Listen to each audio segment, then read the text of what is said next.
माननीय मंत्री जी, उनका जो है कि एकाएक सीने में बहुत काफ़ी दर्द हुआ।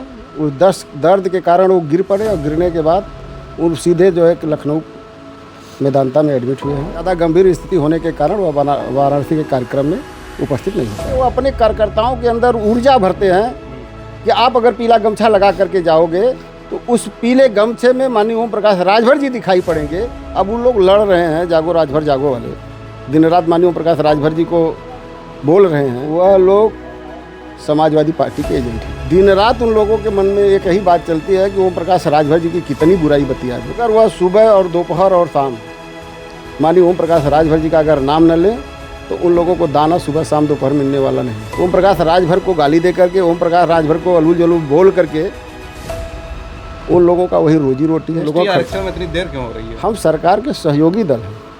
हम सरकार में हैं लेकिन सहयोगी दल में हैं। हम सरकार के सारे निर्णय को हम जो है कि नहीं कर पाएंगे। हम समय की बात अभी नहीं बता पाएंगे। साथियों, बहुत बहुत स्वागत है खुशखबरिया और काशी उजाला न्यूज़ में। आज बनारस में ओम प्रकाश राजभर की रैली थी। उनके बेटे डॉक्टर अरविंद राजभर भी आए हुए थे, लेकिन ओम प्रकाश राजभर किसी कारण से नहीं आ सके। तो उनके मंत्री जो प्रतिनिधि हैं रमेश राजभर जी बनारस में हैं, उनसे बातचीत करेंगे कि आज की जो रैली हुई उसको लेकर, और आने वाले दिनों में जो बिहार का इलेक्शन है, लगातार ओम प्रकाश राजभर बिहार का दौरा भी कर रहे हैं और कई सारे मामलों में उनसे बातचीत करेंगे। बहुत बहुत स्वागत है सर आपका। बहुत बहुत धन्यवाद आपका। आज जो रैली हुई थी, क्या उसका मकसद था और किन कारणों से जो ओम प्रकाश राजभर बनारस नहीं आ सके? देखिए, सबसे पहले तो माननीय मंत्री जी, उनका जो है कि एकाएक सीने में बहुत काफ़ी दर्द हुआ। उस दर्द के कारण वो गिर पड़े और गिरने के बाद वो सीधे जो है कि लखनऊ मेदांता में एडमिट हुए हैं। अच्छा, और उनकी ज़्यादा गंभीर स्थिति होने के कारण वह वाराणसी के कार्यक्रम में उपस्थित नहीं हो पाए हैं। कार्यक्रम का उद्देश्य क्या था? जो बनारस में कार्यक्रम का क्या दिखाना था आप लोगों को? देखिए, बनारस का उद्देश्य यही था कि इधर वाराणसी में लंबे समय से कार्यक्रम नहीं हो पा रहे थे, और चूँकि कार्यक्रम के साथ साथ नेताजी का यह मकसद था कि हम बनारस के लोगों को, आसपास के लोगों को बुला करके और एक जनसभा करेंगे। चूँकि आने वाले पंचायत चुनाव है, जो त्रिस्तरीय पंचायत चुनाव है, उसकी तैयारी का भी आगाज़ करने वाले थे। लेकिन भाई तबीयत उनकी गड़बड़ हो जाने के कारण माननीय मंत्री जी उपस्थित नहीं हो पाए। उनके बेटे माननीय अरविंद राजभर जी हम लोगों के कार्यक्रम में उपस्थित हुए और अपनी बात को रखें। बिहार को लेकर लगातार ओम प्रकाश राजभर जी दौरा कर रहे हैं और कह रहे हैं कि 29 सीटों पर हम लड़ेंगे। अगर एनडीए से बात नहीं बनी तो अकेले लड़ेंगे, और जनसुराज का भी उन्होंने कहीं कहीं सुझाव दिया। तो क्या लगता है कि एनडीए में कुछ नाराज़गी चल रही है आप लोगों की कि बिहार में सीट नहीं मिल पा रही? नहीं, देखिए, कोई नाराज़गी नहीं है बिहार में, एनडीए में। अभी बातचीत हम लोगों की चल रही है। अभी सीट का बंटवारा नहीं हुआ है, और जब भी सीट का बंटवारा होगा तो उसमें हम लोगों को सीट मिलेगी, और बिहार में सुहेलदेव भारतीय समाज पार्टी एनडीए के साथ चुनाव लड़ेगी। लेकिन अगर नहीं मिलती है अगर एनडीए की तरफ से, तब उस कदम क्या होगा? भाई, राजनीति देखिए अपेक्षाओं आशाओं पर किया जाता है। यह आप कैसे मान ले रहे हैं कि नहीं मिलेगी? जब हम दोनों हो सकता है। नहीं, दोनों तो अभी हम नहीं कहेंगे। हम एनडीए के सहयोगी दल हैं, एनडीए में हैं, तो हम एनडीए के साथ हैं। हम कैसे कहें कि नहीं, एनडीए के से बाहर हट करके लड़ेंगे? लेकिन उसी बिहार में जब वोटर अधिकार यात्रा हो रही थी तो अखिलेश यादव जब जा रहे थे तो ओम प्रकाश राजभर जी ने कहा था कि अखिलेश यादव का बिहार में क्या है। तो अब उनके नेता पूछ रहे हैं कि ओम प्रकाश राजभर जी का बिहार में क्या, कि वो लड़ने जा रहे हैं। देखिए, अखिलेश यादव जी बिहार में जा रहे थे अब हाथ पांव पसारने के लिए, चूँकि वहाँ से पहले से लालू प्रसाद यादव की पार्टी मजबूती से खड़ी है, और हमारा जो गरीब समाज है उसका वहाँ कोई पूछने वाला नहीं थे। माननीय ओम प्रकाश राजभर जी ने बिहार में जा करके दलित पिछड़ों मजमू को जगा करके, आप बिहार में देख रहे हैं कितने बड़े बड़े जनसभा को माननीय ओम प्रकाश राजभर जी कर रहे हैं। तो वह जनसभा यह प्रतीत करता है कि सुहेलदेव भारतीय समाज पार्टी का बिहार में जनाधार बढ़ रहा है, और चाहे जिस भी दल पार्टी का मामला हो, वह पार्टी बड़े बड़े कार्यक्रम करके, बड़े बड़े जो है कि रैली सभा करके ही अपना प्रदर्शित करती है कि हम बिहार में या किसी भी प्रदेश में हम हमारा जनाधार है। इन दिनों जो है ओम प्रकाश राजभर जी कई सारे इंटरव्यूज़ में ये बयान दे चुके हैं कि मायावती के शासन की लगातार तारीफ कर रहे हैं। तो कुछ लोग ये अटकलें लगा रहे हैं कि आने वाले 2027 के चुनाव में अब मायावती की तरफ जाने वाले हैं। क्या सच्चाई है इसकी? देखिए, चूँकि वह बहुजन समाज पार्टी में बहुत लंबे समय से काम किए हैं और इसी वाराणसी जनपद में जब भदोही और चंदौली एक साथ था तो उस समय वह बनारस जनपद के जिला अध्यक्ष भी रहे हैं और मानवर कांति राम जी की प्रेरणा लेकर के वह राजनीति शुरू किए हैं। तो कांति राम जी के साथ जब लंबे समय तक रहे हैं और बहुजन समाज पार्टी के साथ लंबे समय तक रहे हैं तो कहीं ना कहीं उनकी पुरानी यादें आती हैं तो अपने बयान को दे देते हैं कि भाई मायावती जी का सबसे बढ़िया सरकार चला। ये कहा जा रहा है कि एनडीए से नाराज़गी चल रही है, सपा में जाएंगे नहीं तो अब तीसरा रास्ता ढूंढ रहे हैं। नहीं, ऐसी कोई बात नहीं, एनडीए से नाराज़गी नहीं है। यह जो लोग कह रहे हैं, चूँकि नेताजी अपने बेबाक बयानों से लोगों के दिमाग में आता कि एनडीए से नाराज़ चल रहे हैं। ऐसी कोई बात नहीं, एनडीए से नाराज़ नहीं है, न उनको कहीं किसी दूसरे तरफ जाना है। सिर्फ जब तक हम एनडीए के हिस्सा हैं तब तक हम एनडीए के साथ हैं। आपने कहा कि नेताजी अपने बेबाक बयानों की वजह से जाने जाते हैं।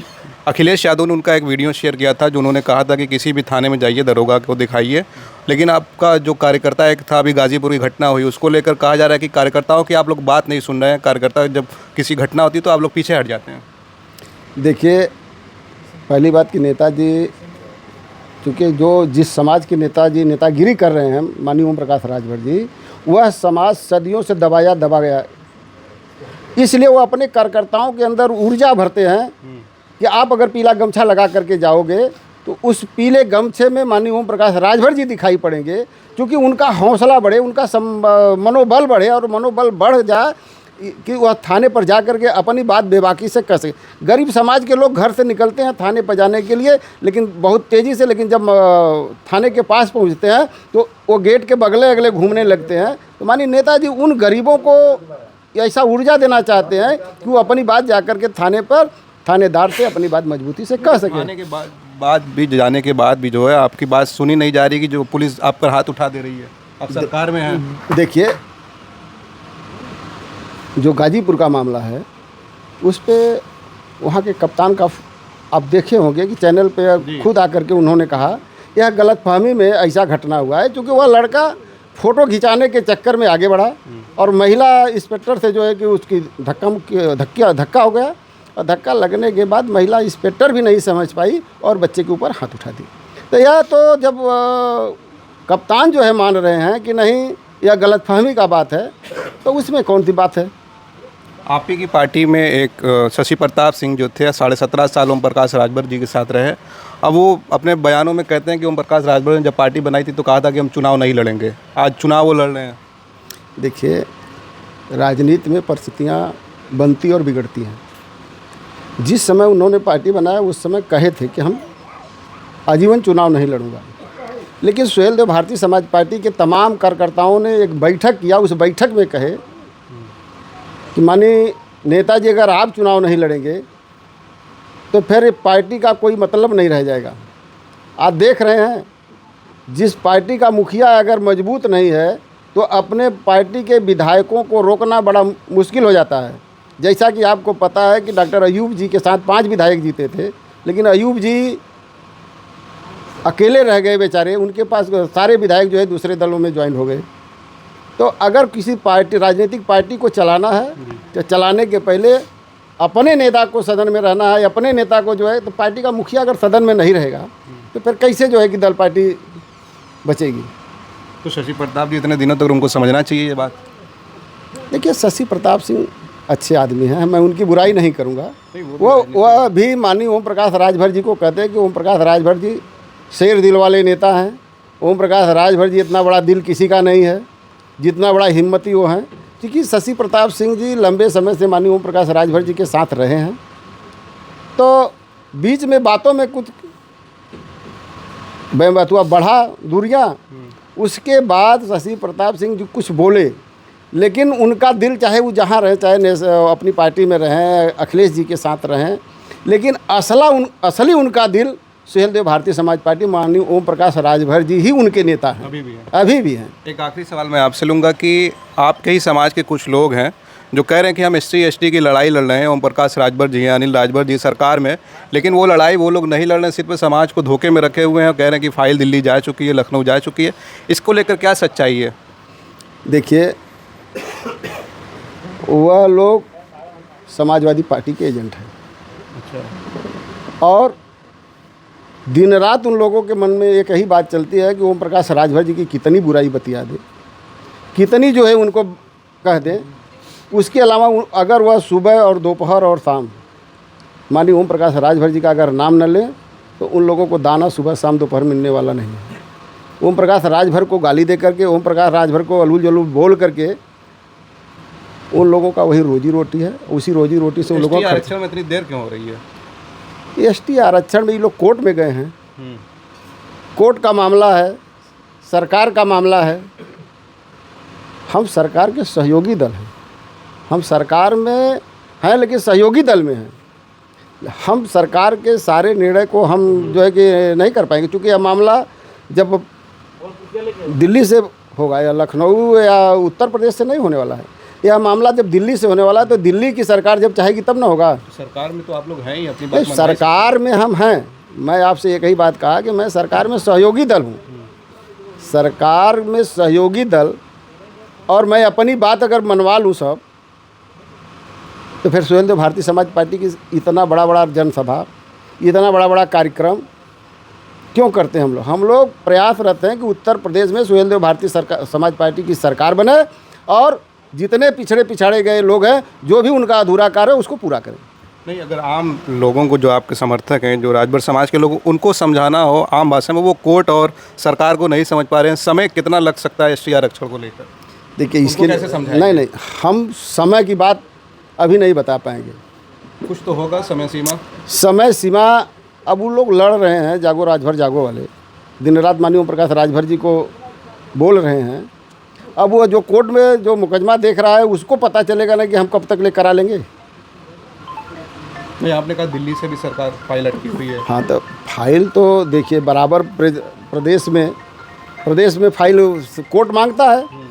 प्रदेश से फाइल गई, सर्वे हुआ, अब सर्वे के बाद रिपोर्ट गई, और रिपोर्ट के बाद कोर्ट ने क्या निर्णय लिया अभी तक इस बात की जानकारी अब जागो राजभर जागो के पास है, मेरे पास तो है नहीं। चलिए, बहुत बहुत शुक्रिया हमसे बातचीत करने के लिए। हम बात कर रहे थे ओम प्रकाश राजभर जी के प्रतिनिधि रमेश राजभर जी से। आज बनारस में इनकी रैली थी, लेकिन इन्होंने बताया कि उनकी तबीयत ख़राब हो गई, जिसके कारण वो बनारस नहीं आ सके। लेकिन उनके तमाम जो समर्थक थे, जो राजभर समाज के लोग थे, अन्य समाज के लोग भी जो इनसे जुड़े हुए हैं, वो लोग यहाँ पर आए थे। इनकी बातों से आप कितना सहमत हैं, अपनी राय ज़रूर कमेंट करें। आप देख रहे थे खोज खबरिया और काशी उजाला। बहुत बहुत शुक्रिया।